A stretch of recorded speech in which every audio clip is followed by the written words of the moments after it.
اعوذ باللہ من الشیطان الرجیم بسم اللہ الرحمن الرحیم۔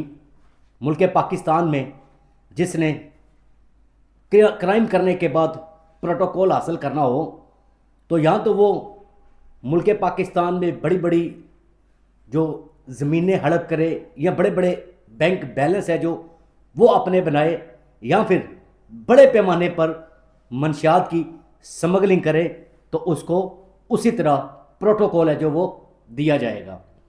اب صورتحال دیکھیں کہ انمول عرف پنکی جس سے بڑی تعداد میں بڑی کھیپ میں اس سے کوکین برآمد ہوئی ہے اور پولیس اس کو ایسے وی آئی پی پروٹوکول میں لے کر جا رہی ہے جیسے کوئی منسٹر ہے جو وہ جا رہا ہے اور پیچھے اس کے سکواڈ لگا ہوا ہے۔ یہ عالم ہے ملک پاکستان کا کہ اب کوکین ایک ڈرگ ڈیلر اور بڑی پیمانے پر بڑی تعداد میں کوکین برآمد ہونا یہ کوئی معمولی بات نہیں ہے۔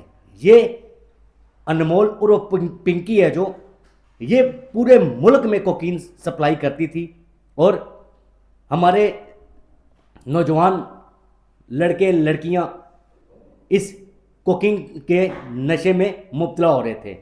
اب المیہ یہاں پر دیکھیں کہ کوکین برآمد ہوئی اور اس کو خاتون کو شاہی پروٹوکول دیا جا رہا ہے، وہ ایسے آگے آگے چل رہی ہے جیسے وہ کوئی افسرہ ہے اور پیچھے جو پولیس کے افسران چل رہے ہیں وہ کوئی ملازم ہے۔ یہ سین جب دیکھنے کو ملا تو افسوس اس چیز کا ہوا کہ ہمارے ملک پاکستان میں جتنا بڑا کرائم کیا جائے گا اتنا ہی اس کو وی آئی پی پروٹوکول دیا جائے گا۔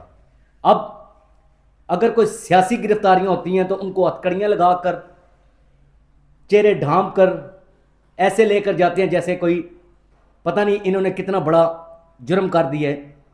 اور سب سے بڑا جرم کرنے والی پنکی جو کراچی پولیس نے اس کو گرفتار کیا، صورتحال ایسی بن چکی ہے کہ اس کو شاہی اور وی آئی پی پروٹوکول میں عدالت میں پیش کیا گیا۔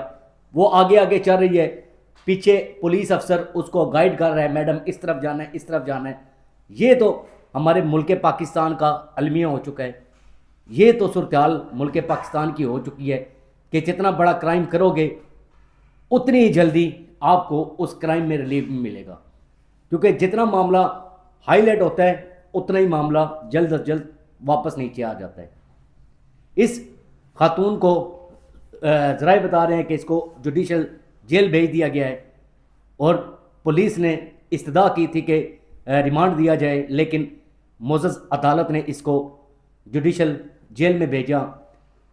صورتحال ہم نے دیکھی انتہائی افسوسناک، انتہائی مایوس کن کہ ایک کوکین فروخت کرنے والی کو اتنا شاہی پروٹوکول دینا، یہ کچھ سمجھ میں بات نہیں آ رہی اور نہ ہی کوئی یہ بات ہضم ہو رہی ہے۔ کیا اس کے پیچھے کسی وڈیرے کا ہاتھ ہے جس وجہ سے اس کو شاہی پروٹوکول دیا جا رہا ہے اور پولیس والے میڈم کو پیچھے سے گائیڈ کر رہے ہیں جیسے پتہ نہیں کوئی ایک بڑی شخصیت ہے جو آگے آگے چل رہی ہے، ایک ملزمہ ہے جس سے کوکین برآمد ہوئی ہے، اس کو ایک اس قدر پروٹوکول دینا یہ سمجھ سے بالا تر ہے۔ امید کرتے ہیں کہ ایسے پروٹوکول دینے والے افسران کے خلاف بھی شکنجہ کسا جائے تاکہ ایک اچھا میسج ہے جو عوام تک پہنچے۔ اجازت دیجیے، اپنا بہت سارا خیال رکھیے گا، دعاؤں میں یاد رکھیے گا۔ فی امان اللہ۔